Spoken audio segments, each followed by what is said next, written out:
Salut à toi, j'espère que tu vas bien. Dans cette vidéo, je vais te parler en fait des charges de copro et exactement ce qu'il y a à l'intérieur, d'accord? Parce qu'en fait, j'entends beaucoup d'investisseurs qui prennent pas forcément ça en compte et en fait, ça peut te planter un investissement tout simplement, d'accord? Alors en fait, les charges de copro déjà, ça concerne qui? Ça te concerne si toi tu veux acheter un appartement, d'accord? Ou si tu veux par exemple, dans certains cas, acheter une maison. Parce que certaines maisons sont au sein de copropriété, pas la majorité, mais ça peut exister, d'accord? Si tu veux acheter un immeuble en entier, là par contre on n'aura pas, parce qu'en fait c'est toi qui vas entretenir toi-même l'immeuble, d'accord?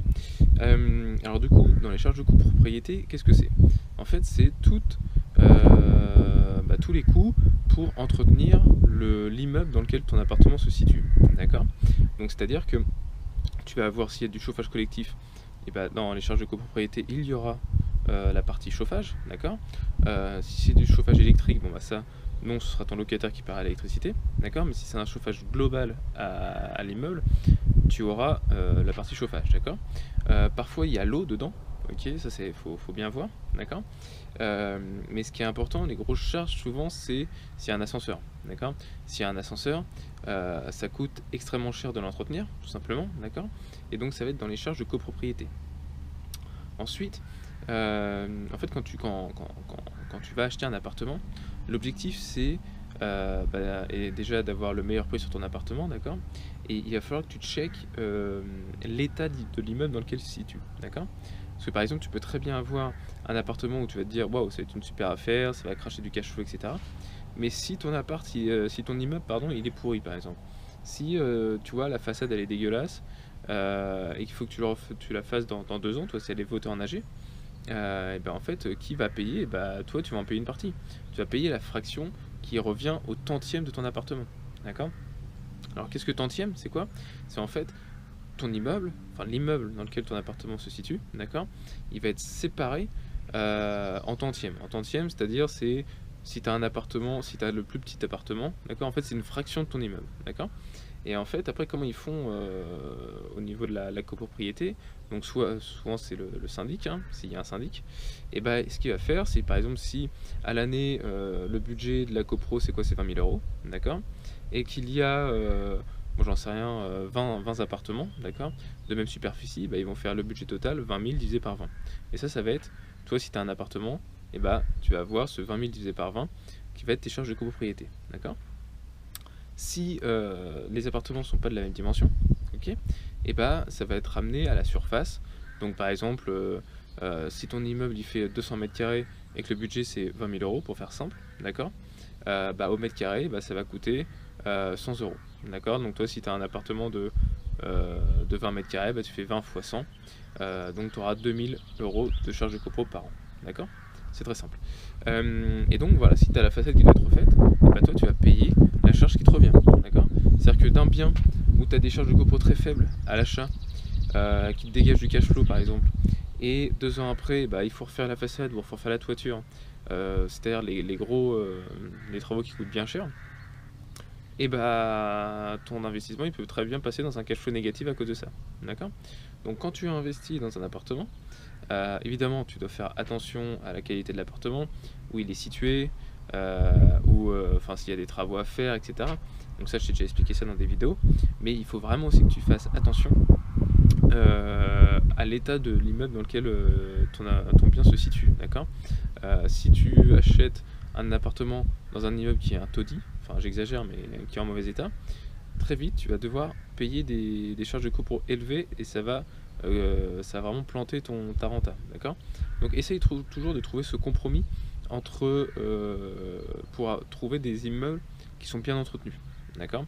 C'est-à-dire que bah, le mieux c'est que si la toiture ou la façade ont été refait dans les 10 ans avant ton achat, ça c'est top. C'est souvent une toiture ou une façade, il faut la refaire tous les 20-30 ans. En tout cas, il y a des petits ajustements à faire tous les 20-30 ans. Donc voilà, l'idée c'est que tu ne sois plus là pour faire ces travaux, d'accord. Comme ça, tu n'auras pas besoin de les payer. Par exemple aussi dans les communs, dans les cages d'escalier. S'il y a des gros travaux à faire, et bah pareil, ça va passer dans les charges de copro, d'accord. Bon, l'ascenseur, je t'en ai déjà parlé. L'ascenseur, essaye d'éviter les immeubles avec ascenseur. Après, si tu achètes dans un immeuble qui a 7-8 étages par exemple, là l'ascenseur ça va être assez indispensable, parce que si tu achètes au dernier étage en plus, ça peut vraiment être un point noir par exemple pour tes locataires. Mais si tu te limites à des immeubles de 4-5 étages par exemple, d'accord, pour acheter tes appartements, essaye d'éviter les ascenseurs, parce que c'est vraiment un gros point noir dans tes charges, ça va vraiment alourdir tes charges, d'accord. Bah écoute, voilà, juste en conclusion, fais bien attention. Les charges de copropriété, il faut bien, c'est des appels tous les trimestres, d'accord, mais essaye de les lisser dans l'année pour vraiment calculer ton cash flow mensuel et pour voir si les charges de copro actuelles, enfin, au moment où tu vas signer, te permettent d'avoir un bon cash flow, d'accord, et essaye d'anticiper ou de voir quand tu vas signer ton compromis.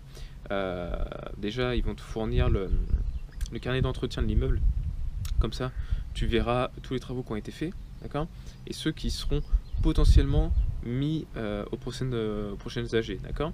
Et si c'est pas le cas, n'hésite pas à appeler le syndic, d'accord, ce sera écrit dans ton carnet d'entretien, tu auras le syndic qui s'occupe de l'immeuble, appelle-le.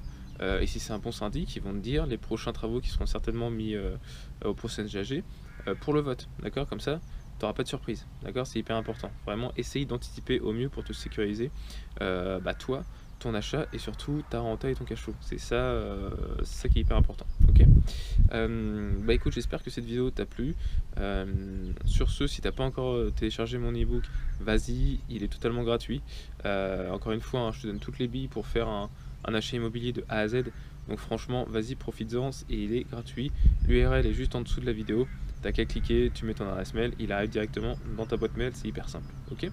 Donc sur ce, bah écoute, moi je vais continuer de profiter un peu de la terrasse. J'ai fait des visites, donc je suis parti de chez moi à 7h, je suis revenu là il y a une demi-heure, donc j'ai visité 4 biens. Donc voilà, là je vais me poser un peu, je vais checker, je vais faire mes calculs pour voir s'il y a si je fais une offre, hein, tout simplement.